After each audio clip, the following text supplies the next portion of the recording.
आज वाराणसी के डीएलडब्ल्यू में आनंदम निधिवन धाम वृंदावन के पीठाधीश्वर रितेश्वर महाराज ने एक प्रेस वार्ता की। उन्होंने बताया कि वो काशी में धर्म प्रचार और मतदाताओं को जागरूक करने के लिए आए हैं। उन्होंने बताया कि हिंदुस्तान में धर्म जागरण एवं जन जागरण तथा संपूर्ण विश्व में परम समृद्धशाली सनातन धर्म के गौरव को पुनः स्थापित करने के उद्देश्य से यह यात्रा अपने परिजनों के साथ श्री धाम वृंदावन से प्रभु श्री राम की नगरी अयोध्या होते हुए बाबा विश्वनाथ की पावन नगरी काशी वाराणसी पहुंची है। वृंदावन मथुरा से आया हूँ और अयोध्या और इत्यादि सब जगहों पर होता हुआ काशी आया हूँ।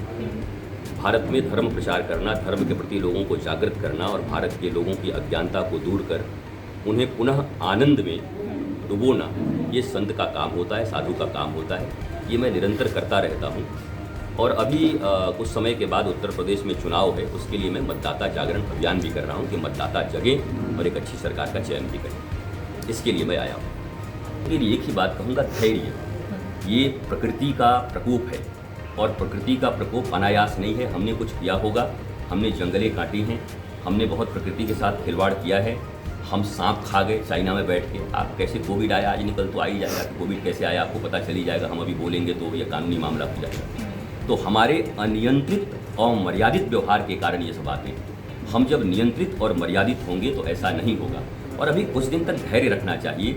जैसे दो रोटी मिले वैसे खाना चाहिए और देश राष्ट्र के निर्माण के विषय में सोचना चाहिए। एक अच्छा वातावरण निर्माण हो, उसके बाद हमारा जीवन बहुत अच्छा हो जाएगा। डिप्रेशन में जाने की जरूरत नहीं है। जीवन बड़ा अमूल्य है। जीवन रहेगा तो फिर हम समृद्ध हो जाएंगे। जीवन चला गया तो समृद्ध कौन होगा? मर ही गए तो फिर समृद्ध कौन होगा? इसलिए वेट करना चाहिए और अच्छे कर्म करना चाहिए। 50% मैं जागरण से आप बढ़ाएंगे। मैं जगह जगह जा रहा हूँ, प्रेस कॉन्फ्रेंस होता है, इसे लाखों लोग देखते हैं। मैं बोलूं तो अपने लाखों समर्थकों के बीच बोल सकता हूं जो मुझे प्रेम करते हैं, मेरे शिष्यों के बीच। लेकिन जब मैं आपसे बात करता हूं तो ये सिर्फ शिष्य तक बात नहीं रह जाती, बल्कि करोड़ों भारतीय नागरिक तक बात पहुंच जाती है। और अगर उनको अच्छा लगता है कि नहीं, ये तो साधु जी अच्छी बात कह रहे हैं, बाबा जी अच्छी बात कह रहे हैं, गुरु जी अच्छी बात कह रहे हैं, तो उसको सुनकर मतदान के लिए बाहर आएंगे। गिलहरी की तरह छोटा सा भी काम कर पाऊँ, इसके लिए मैं निकला हूँ।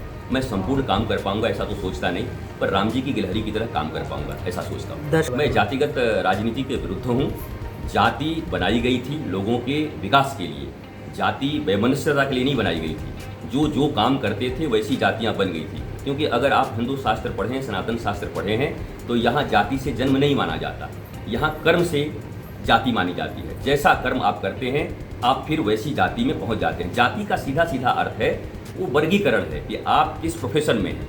आप पढ़ाते हैं तो विद्यादाता हो गए, आप सीधा सीधा ब्राह्मण की इसमें आ गए।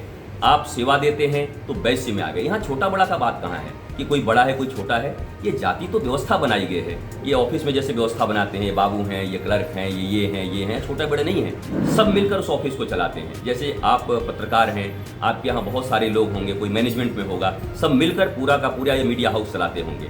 तो ये भारत और ये दुनिया चलाने के लिए भी एक व्यवस्था दी गई थी। वैमनस्यता, लड़ाई करने और आपस में गाली गलौज करने और नीचा दिखाने के लिए नहीं किया गया था। ऐसा पूर्व में जिन लोगों ने किया था उन्होंने गलती किया और अब जो कर रहे हैं वो भी गलत कर रहे हैं। सत्य तो ये है, ये जातियां छोटे बड़े के लिए नहीं बनाई गई।